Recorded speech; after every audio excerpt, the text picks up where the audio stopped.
prohibé par le droit international et provoque une aversion extrêmement forte de la part des opinions publiques.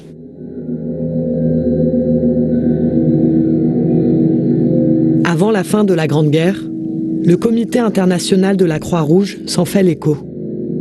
Il exhorte les belligérants à cesser une innovation barbare. En 1925, les armes chimiques sont interdites. Elles sont condamnées, lit-on dans ce protocole de Genève, par l'opinion générale du monde civilisé.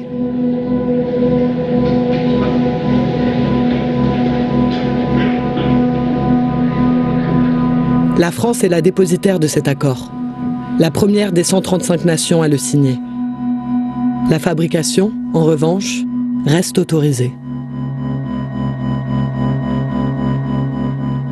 There was a risk that other countries will acquire chemical weapons, and so some of them reserved the right to retaliate in kind if somebody else uses chemical weapons against them, but essentially all of them prepared for the possibility of chemical weapons to be used in a future war. So the United States had a big chemical weapons program. Britain had one. The Soviet Union built one up with the support by Germany. France had a program, and many other countries. So most of the European countries had some capability, and the bigger countries, all of them, I think, had a significant capability. France kept very quiet about what it was doing in this field, so there is less public information available. And some other countries kept equally quiet.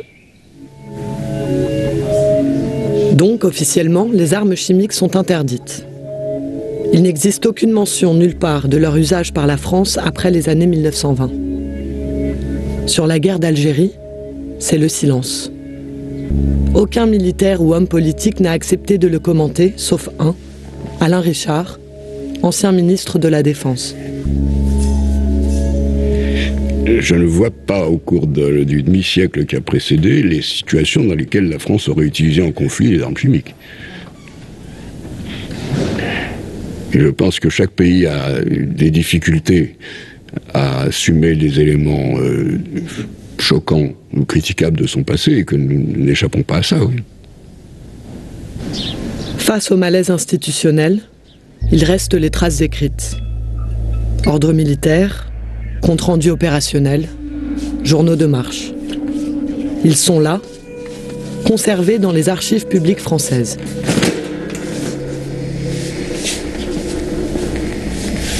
Voilà 7 ans qu'un homme se consacre à les déterrer. Christophe Lafaille est historien. Il épluche tous les cartons de la guerre d'Algérie relatifs aux armes chimiques. Comme ici, aux Archives nationales d'outre-mer, certains documents sont déclassifiés. Mais il se bat contre le ministère des Armées qui refuse l'accès à beaucoup d'autres. J'ai fait des demandes pour pouvoir accéder à ces archives sur la guerre chimique en Algérie. Et là, première demande, refus. Une nouvelle demande de carton refusée. Refus, encore une fois, archives incommunicables. Ce qu'on m'oppose, c'est le code du patrimoine. On me dit les archives qui sont contenues dans ces cartons vont vous permettre de concevoir, donc d'élaborer, de construire, de localiser ou d'utiliser des armes de destruction massive. Comme si dans des archives qui sont par exemple le journal de bord d'une unité, on allait trouver le plan d'une arme chimique, on allait trouver un manuel d'emploi qui explique comment il faut utiliser cette arme chimique, etc. Donc ce sont des objections qui sont totalement farfelues. Et ce que ça veut dire, c'est qu'on s'interdit de comprendre ce qu'était réellement la guerre d'Algérie. Heure troublée en Algérie, où en plusieurs endroits du territoire, une série d'attentats ont été commis dans la nuit qui précéda la Toussaint. En 1954, les Algériens du FLN, le Front de Libération Nationale, lancent une vaste série d'attaques coordonnées. Elle marque le début de la guerre de décolonisation, après 125 ans d'occupation française. C'est une guerre de pauvres, qui utilise la guérilla comme moyen d'action.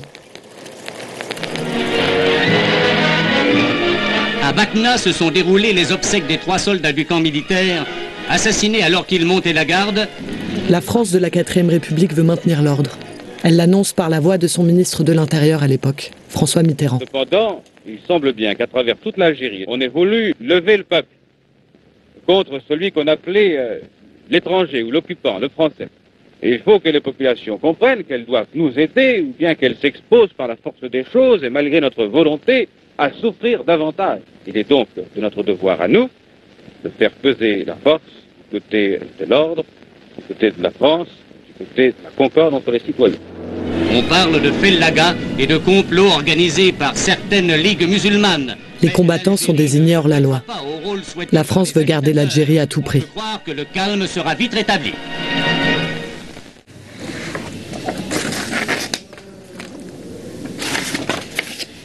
À force de demandes, Christophe Lafaye a obtenu l'ouverture d'un carton d'archives militaires, puis d'un autre, au compte-gouttes. Sans relâche, il a poursuivi sa quête dans les fonds privés, les sites de vente en ligne, les caves des anciens soldats, les greniers de leurs descendants. Ce sont des centaines de documents secrets déclassifiés, avec lesquels il recompose un puzzle édifiant. Il y a ce courrier le 21 mai 1956, 2 ans après le début de la guerre. Le commandant des forces armées en Algérie, nommé 10e région militaire, s'adresse au secrétaire d'État de l'armée de terre. Objet.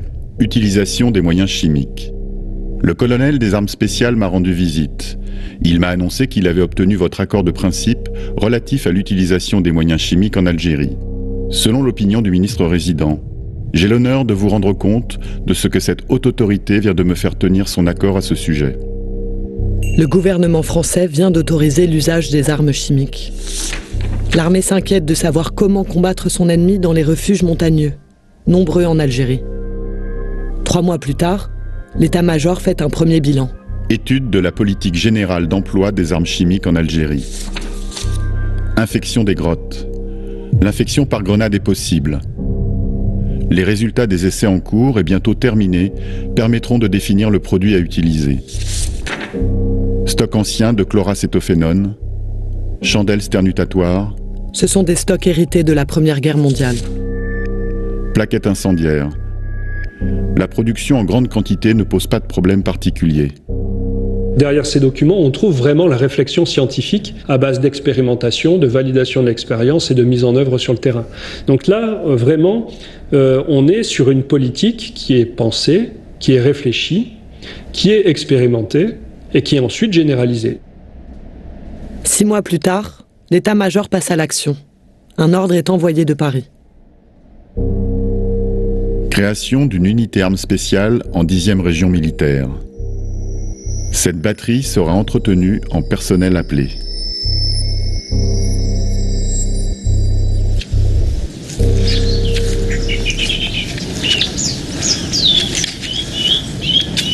Jacques Huré a servi 29 mois sous les drapeaux.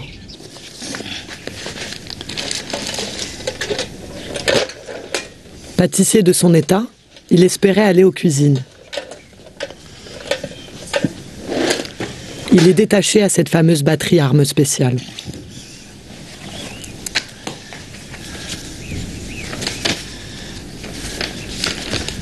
Là, au cours de mon séjour, j'avais acheté une carte où j'ai marqué tous les endroits où je suis passé. Alors en Algérie, on était là pour traiter les grottes. Les traités. Alors, les traités, c'était d'abord... souvent, c'était les... Ils balançaient des gaz pour qu'ils ne puissent pas s'en servir. Parce que dans les trous, le gaz stagnait. Alors là, ça empêchait les rebelles de s'y réfugier. Mais on savait qu'il y avait des trucs qui étaient interdits par la Convention de Genève, mais on ne savait pas quel gaz. On nous expliquait rien. Jamais on nous a expliqué ce qu'il y avait dans les grenades à gaz, des trucs comme ça.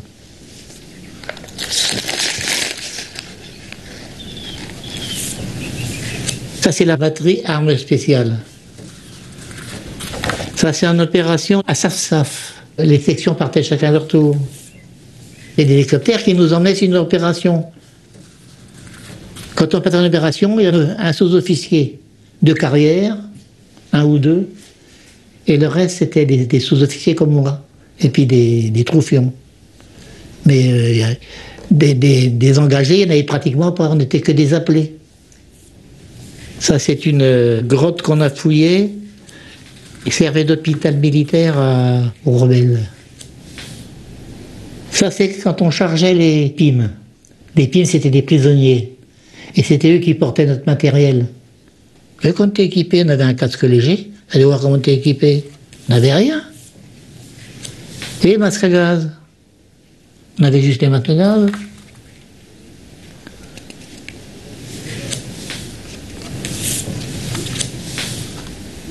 Oui, il y avait des choses que j'ai honte, encore même. Il nous arrivait de faire des fouilles. On balançait tout, hein. Chaque curé garde certains souvenirs pour lui.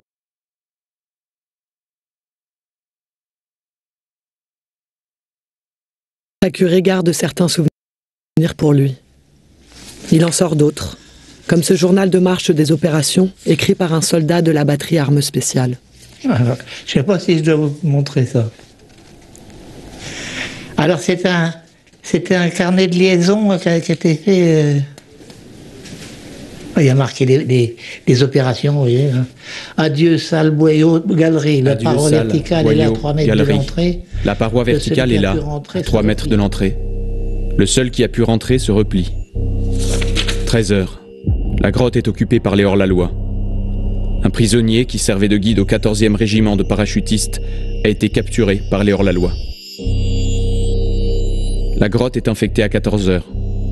À 14h40, un hors-la-loi sort de l'abri, puis 3 autres. Ils sont faits prisonniers.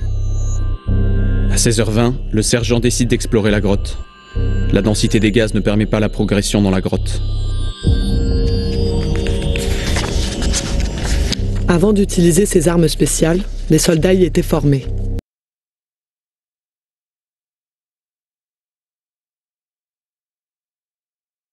De certaines armes spéciales.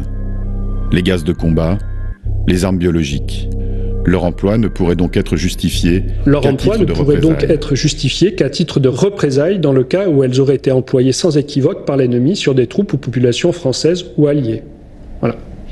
Donc c'est loin d'être le cas en Algérie.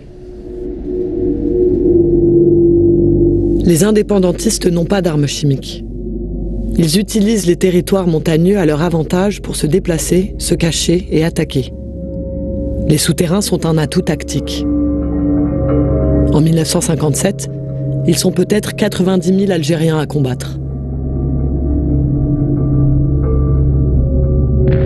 En face, le gouvernement donne carte blanche à l'armée. L'état-major crée des zones interdites, commence à déplacer de force la population. La torture est généralisée. Les armes chimiques sont déployées.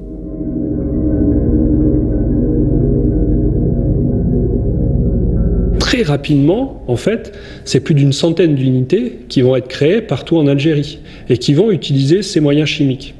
Donc on passe finalement d'un emploi qui pouvait être encore un emploi limité à vraiment un emploi généralisé. Et dans ce cadre-là, le terme de guerre chimique prend tout son sens. À l'été 1958, le général Salan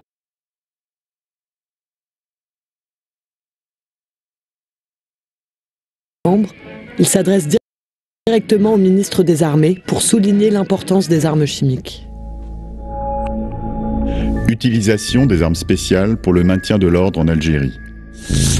L'emploi des armes spéciales pour interdire l'usage de lieux souterrains par les hors-la-loi n'a cessé de se généraliser en raison de son efficacité. Il a été décidé de doter toutes les troupes opérationnelles d'éléments aptes à remplir les missions spéciales. Il existe 70 équipes de bataillons, plus 26 équipes, plus 12, plus 11. Le général Salan crée des sections armes spéciales sur tout le territoire. À la batterie armes spéciales, 3 équipes, plus 4 équipes, plus 7, plus 4.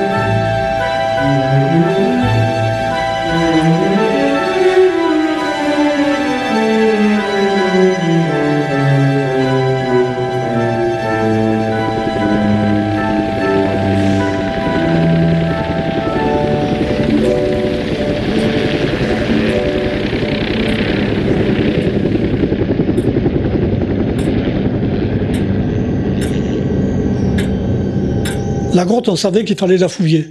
Plus vite elle serait fouillée, plus vite on en finirait. Une part des gosses.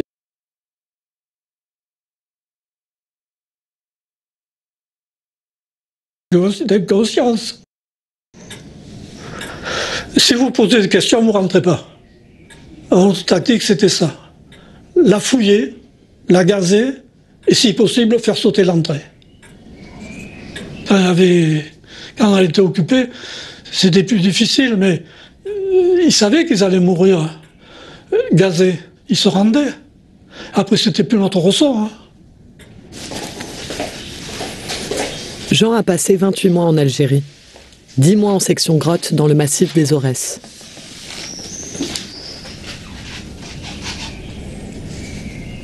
Vous voyez, c'est ma petite valise de souvenirs qui a fait la campagne d'Algérie comme moi. Alors, c'est le recueil des photos que j'ai pu récupérer. Toutes les photos que j'ai eu l'occasion de prendre en opération, elles m'ont été confisquées. On ne m'a jamais donné d'explication. Les seules que j'ai se trouvent à cette page. La pellicule était dans l'appareil. Personne n'a rien demandé. Voilà l'hélicoptère qui s'en va. Nous arrivons à la section armes spéciales. C'est là qu'on nous a appris le spécial de la section, c'était les gaz. La section grotte en tenue de parade.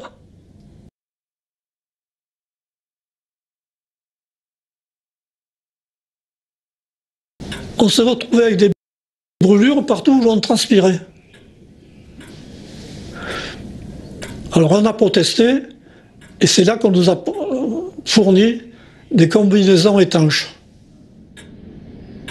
J'ai jamais su la composition de ces gaz. Ça se présentait par des grenades ou des pots qui avaient la valeur de 50 grenades. Pour avoir jeté un de ces pots, Jean Vidalin a été décoré.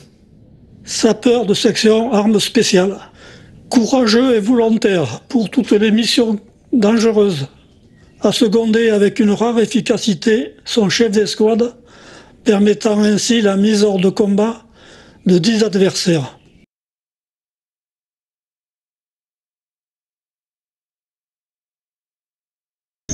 En rentrant en Algérie, nous avons été nombreux à ne plus vouloir en entendre parler.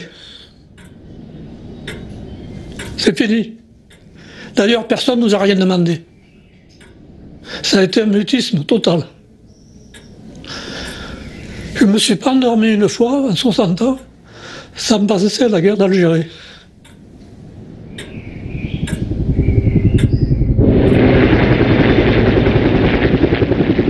« 6 heures.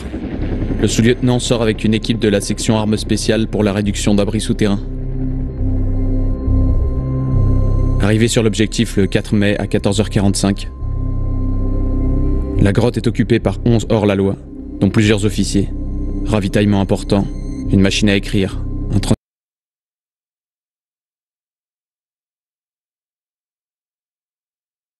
transistor. Introduction du tuyau de la soufflerie à 10 mètres de l'entrée. Gazage au moyen de 4 pots de CN2D. À 15h15, dégagement de l'entrée obstruée par la section grotte du génie et brassage de l'air gazé par la soufflerie. 15h30, pénétration dans la grotte par le boyau d'entrée, jusqu'à la fourche située à 8 mètres de l'entrée.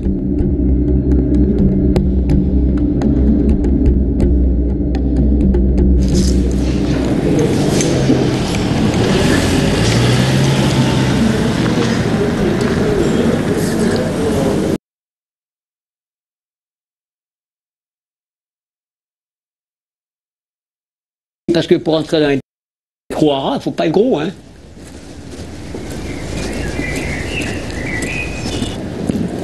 Mais j'étais volontaire après, hein. Est-ce que tu es au commando? Voilà, ben oui. Le commando, c'est pas facile, hein. De temps en temps, ici, ils font du nettoyage. Il y a certaines odeurs qui me rappellent ce gaz. Armand Casanova s'est engagé à 18 ans. Il y restait 2 ans et 3 mois en section armes spéciales, au rythme de 2 à 3 opérations de grotte par mois. L'odeur du gaz, je le sens encore. Hein. Je le sens, il est mémorisé. Hein. Je le sens. Hein. Puis la mort aussi, il la sent. Hein. Ouais, vous savez, quand on a fait 27 mois là-dedans...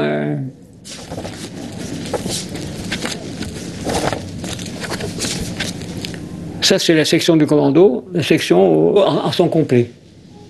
La sergent Pachuki, Ghezani qui a été tué, Slonska aussi, Fischer est mort, je sais pas quoi. Voilà, il ne reste pas beaucoup. Hein.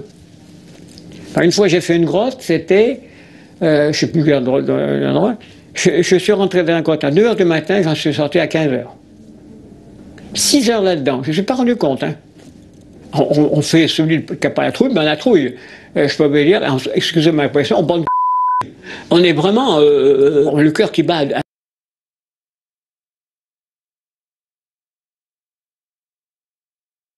Extrême difficulté de la progression due, d'une part, à l'étroitesse du boyau, au port du masque à gaz d'autre part, qui passe avec difficulté dans les boyaux. Obligation de sortir fréquemment en raison de la très importante concentration des gaz. 16h30. La progression est stoppée par de nombreuses murettes de pierre construites par les hors-la-loi. Début de la démolition. Nous gagnons 2 à 3 mètres dans le boyau de droite. Une fois que je suis rentré dedans, on m'a tiré dessus et en reculant, le masque s'est arraché et je suis resté peut-être 1 minute sans respirer, parce qu'après 1 minute c'est difficile. J'ai respiré un bon coup et puis après je sais pas. Après je me suis trouvé à Tizouzou. À l'hôpital de Tizou, là, voilà. J'ai fait un mois d'hôpital là-bas. C'est un gaz irritant. C'est mieux, c'est pas comme lacrymogène, c'est pas un vésicant, il brûle pas, c'est pas d'hypérite non plus, mais c'est un gaz lourd. Vous mourrez, enfin, la personne qui était gazée par ça, c'est resté 1/4 d'heure, il était mort. Hein. Il était asphyxié, quoi. À 18 h, une deuxième tentative d'exploration permet de découvrir 5 cadavres, dont celui du prisonnier qui avait servi de guide. L'opération est arrêtée pour ce jour. 8h30, reprise de l'opération Grotte. 4 autres cadavres sont découverts.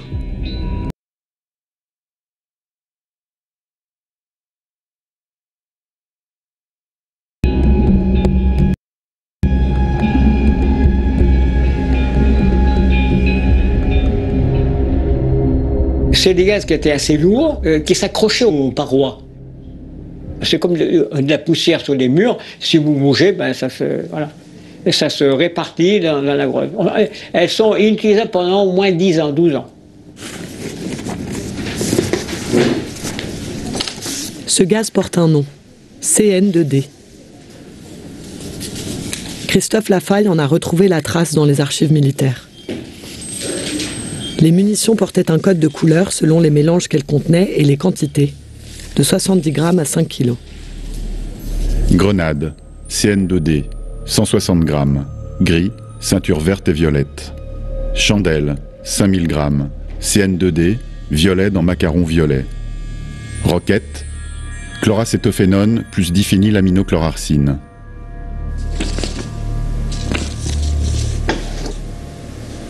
Chloracétophénone, 30 grammes d'EDM, 21 grammes de perchlorate d'ammonium. Les spécialistes capables de définir ces gaz sont rares.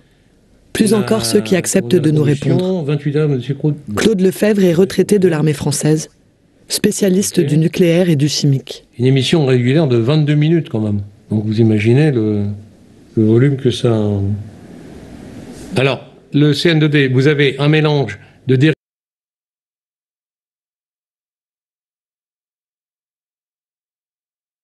On est sûr que ça marche, quoi. Quelqu'un qui se protège pas, qui n'est pas en mesure de se protéger avant l'attaque, au moment de l'attaque, on peut plus se protéger.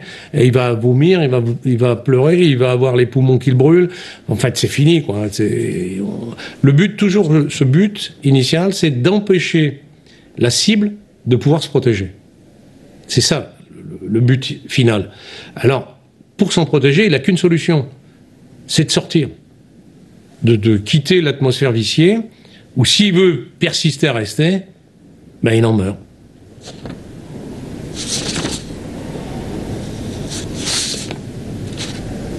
Le fait de contaminer les parois interdit le fait qu'on puisse y retourner, en fait. Voilà. Alors maintenant, le laps de temps, tout dépend de la densité initiale d'utilisation. C'est-à-dire, en fait, je vais vous dire, c'était la mode empirique, artisanale. On en cramait un maximum pour être sûr de l'effet.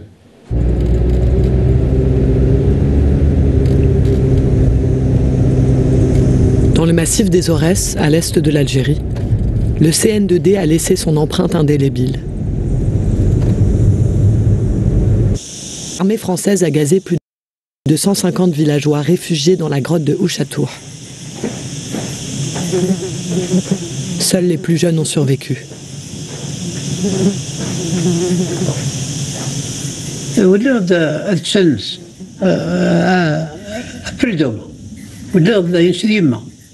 لقد رد من دي سندايين يجي يموت السرقان رد من دمان تجلسنا نترانشي تجي 6-7 يجي نترانشي دايين وما تعرفيهمش كولور او كل زورق تقدري تعرفيهم بالكسوة باش تعرفي هذا فلان والله هذا فلان الا بالكسوة بالقش نتاعه وكل بلاد ديزيزا ونوفن ما تعرفي حتى واحد.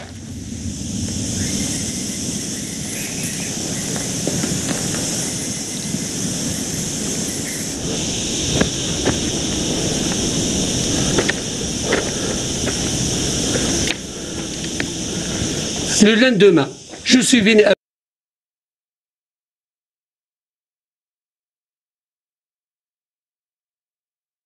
غنسترقيت برا نستركبيت في سردون الو ثم غارتي ما جبدها سردون تشور الناس قبل ما توصلها الدرس ندوشيت اما اللي ندوش ذي قسيليين كيشغلوا اي واحد يدوش كما ذي قسيليين سبحان الله العظيم.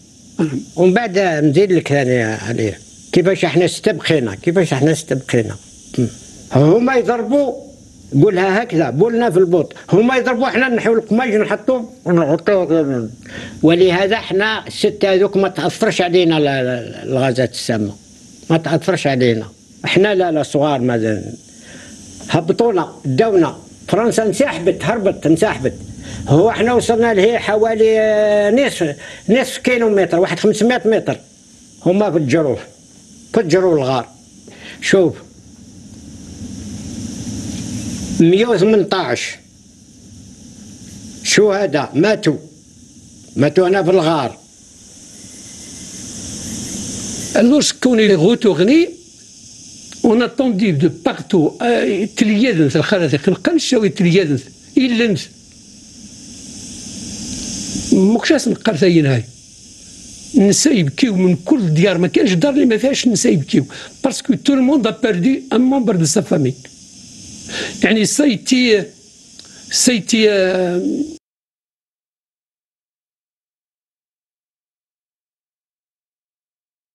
pleuré partout.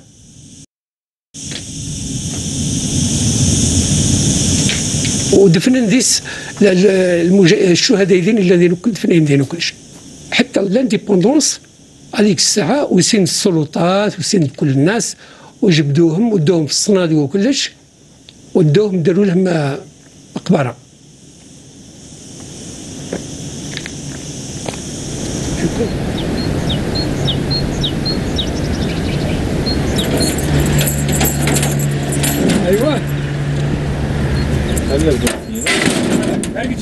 Le monument aux morts honore les victimes de la grotte Ouchatour. La mémoire de la Révolution, comme les Algériens nomment la guerre d'indépendance, constelle le territoire. C'est une fierté nationale. Personne pour autant n'a su l'ampleur de cette guerre chimique.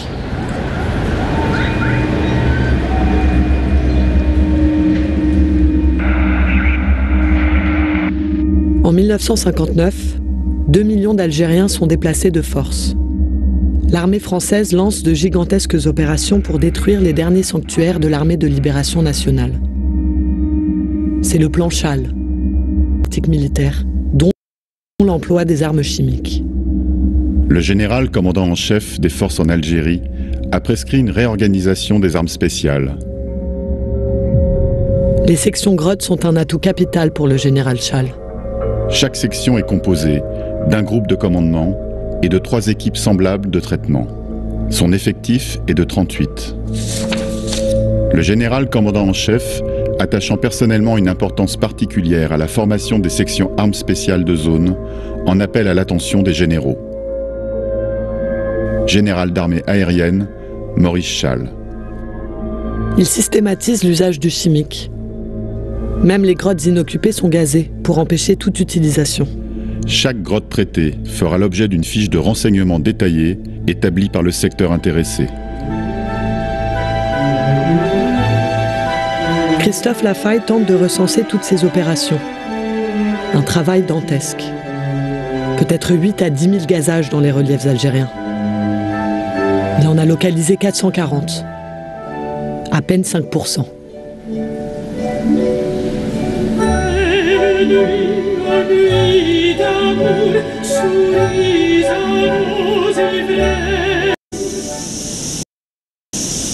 Le plan Chal est arrivé dans les montagnes de Kabylie à l'été 1959. 60 000 soldats furent dépêchés ici, dans le massif du Djurdjura. C'est l'opération Jumelle. Cette grotte, appelée la grotte du Lion, fait partie des nombreuses gazées par Armand Casanova.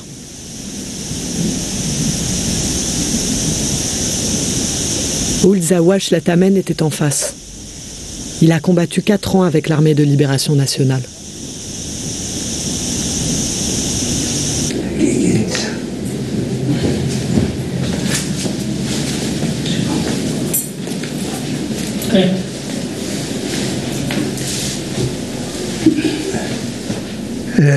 Le procès Jumelle est démarré là, début 59.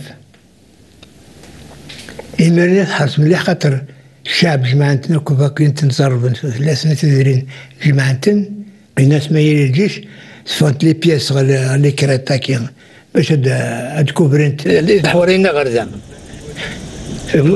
موتنا 4 العسكر ذو قجون موت سمطوس زميش تفونش ذي الغار مقور وفانتد إلا ذاك كامل ذواني تلزن دخلت الارمرية l'infirmerie, l'atelier.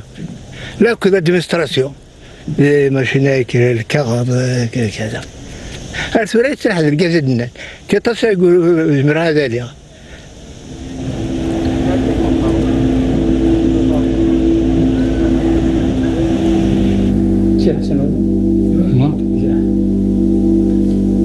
Cette mémoire de la guerre se perdrait sans les descendants qui la transmettent.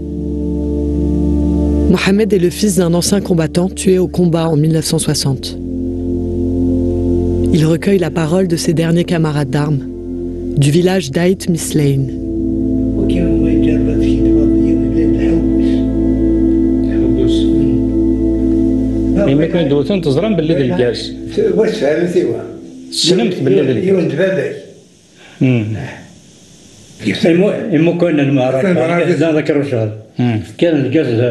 Gaz faction. Gaz faction. Et puis شعل تمس. شعل مزير. ما شعل. يلحق القاع. يلحق القاع من القاع. ما يزيد. شغل بوم لا. ما يحوزك. هذه Moi, je voyais ces gaz comme bon. Je suis un enfant. Je regarde. Ça décide la rétrospective, c'est-à-dire. On m'a raconté, on m'a parlé de ces gaz. Aujourd'hui même, il y a ceux qui nous disent que ça sent encore, tu peux larmoyer, tu peux éternuer, tu ne peux pas rentrer dans certaines grottes. Aujourd'hui même. Moi, je voyais comme une politique de terre brûlée. C'est-à-dire que la France avait perdu la guerre, politiquement parlant. Et il fallait détruire le plus possible.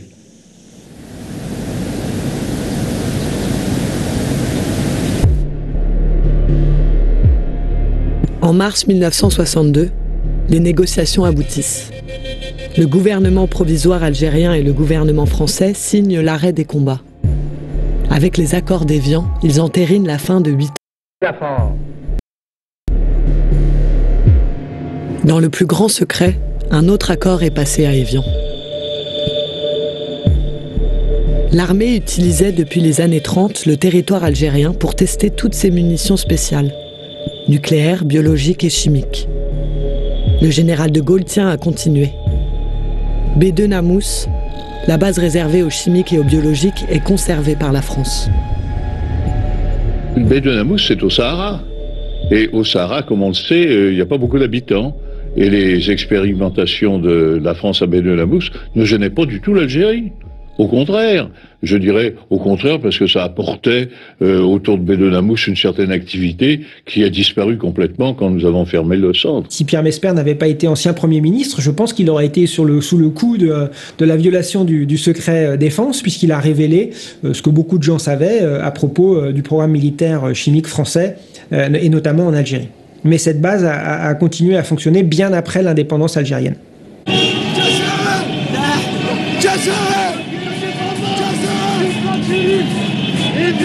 Été 1962 dans les rues d'Alger, c'est la liesse. Les Algériens ont gagné leur indépendance.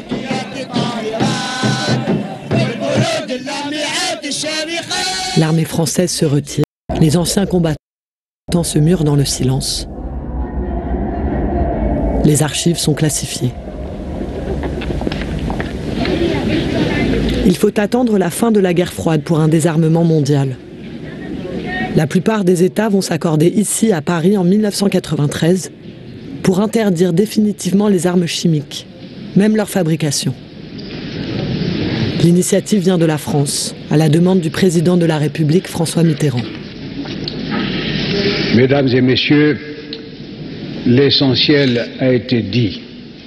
Pour adhérer à la Convention, chaque État a dû rendre un rapport complet de ses activités chimiques passées. Un historien l'a écrit. C'est lui, Olivier Lepic. J'ai été mandaté par le ministère de la Défense pour écrire l'histoire du programme chimique militaire français. Évidemment, une partie de ce travail reste classifiée puisque j'ai eu la chance d'avoir accès à la totalité des archives qui, pour beaucoup d'entre elles, restent fermées aujourd'hui à la consultation et notamment des chercheurs. Je vais être parfaitement honnête, le prétexte qui consiste à dire que la consultation de ces archives pourrait permettre à des personnes mal intentionnées de fabriquer une arme de destruction massive, elle ne tient pas la route plus de 5 minutes. C'est un paravent qui sont des secrets historiques et pas des secrets technologiques. La République française a enterré l'histoire des armes chimiques en Algérie. Mais 60 ans plus tard, les effets des gaz se font encore sentir. Car le CN2D, le gaz utilisé par les sections de grottes, a des conséquences irréversibles.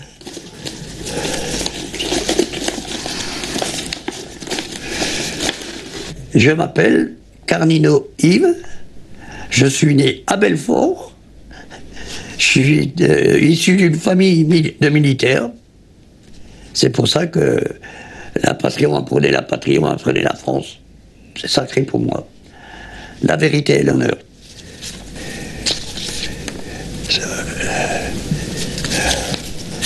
Indochine.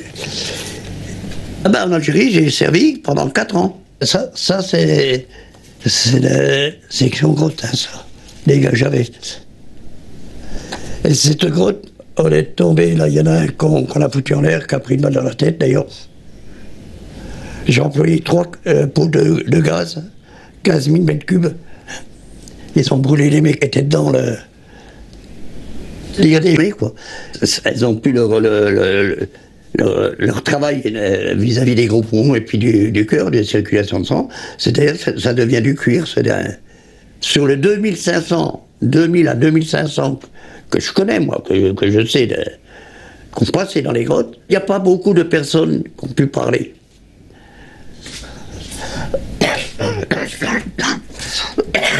Lorsqu'il a demandé une pension d'invalidité, l'armée n'a pas cru à sa blessure par gaz. Puis j'ai eu le dossier il n'y a pas longtemps dans les mains. C'est toute la procédure administrative juridique. J'ai fait 15 ans de procédure contre le ministère de la Défense pour faire reconnaître mes droits. Ça se baladait d'expertise en expertise. Je crois qu'il y a 3 ou 4 expertises. Et le ministère de la Défense, pour eux, c'était pas reconnu. Bien sûr, ils ne connaissaient pas les gaz. J'étais un menteur, on n'employait pas les gaz. Les fonctionnaires, les responsables qui sont au ministère de la Défense ne peuvent pas le comprendre, puis c'est confidentiel défense. Les munitions que nous avions, les caisses de munitions, le travail qu'on faisait.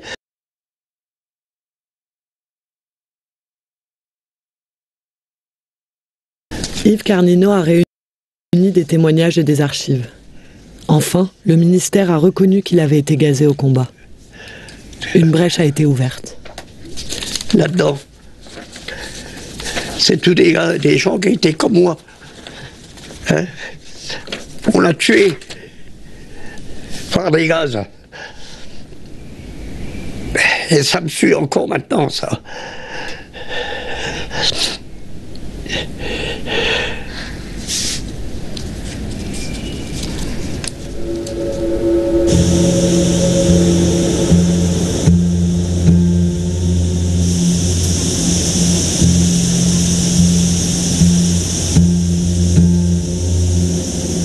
بابا قعد الرصاص ما حبش يخرج قال لهم انا ما خرجت قال لهم انا ما خرجت انتم خرجوا هذا الجيش كسجور يود في الاسيد جامع واي صدي با منا والله من النار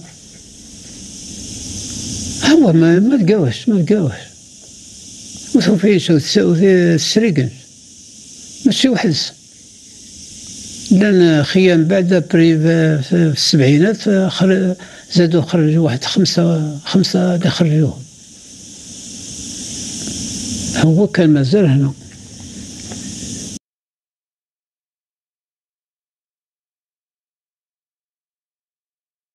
يوصلهم راب هاك تشوف الحجر هذا وهاك شوف ايه راب فيهم خويا هذا مازال دروكا ولا هي دروكا مراح وبعضهم هذه هي لاكير هذه هي لاكير خفاه سي نورمال عندي نتاع بابا مثلا ما جو بلي با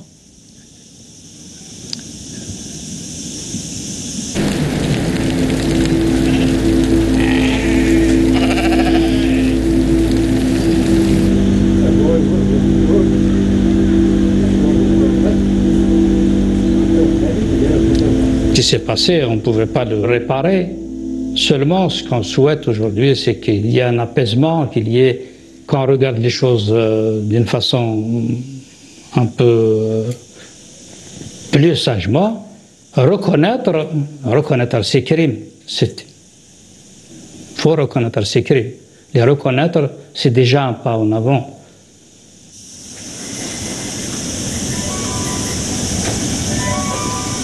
L'usage des gaz asphyxiants ne date pas de la guerre d'indépendance algérienne.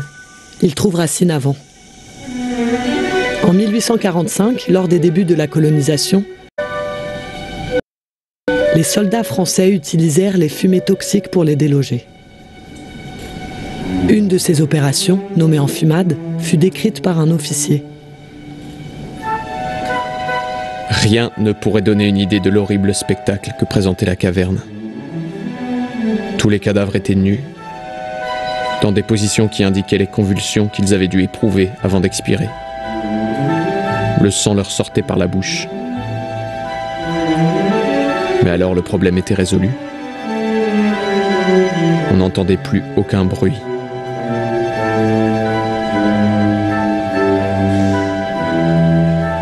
Je pense que voilà, les travaux des historiens l'ont montré. La France n'a pas fait que des choses extraordinaires pendant la guerre d'Algérie. Il y a même eu il faut le dire, des crimes de guerre, que ce soit la torture, que ce soit un certain nombre d'exécutions sommaires, que ce soit l'utilisation de substances chimiques, notamment dans la guerre des grottes, et probablement d'autres choses. Une grande nation est une nation qui assume son passé, y compris ses erreurs. Et il faudra qu'un jour la France les assume. بسم الله ها والغرب الشطوح كتبت عليه قصيدة في 22 مارس 1962 كيحبسوا القتال. الله يرحم الشهداء على الوطن ماتوا أحرار، جزائري يرمز العروبة ملاويتي من أضرار، نصرك ربي وعدت دولة وصبحتي قلعة للأحرار.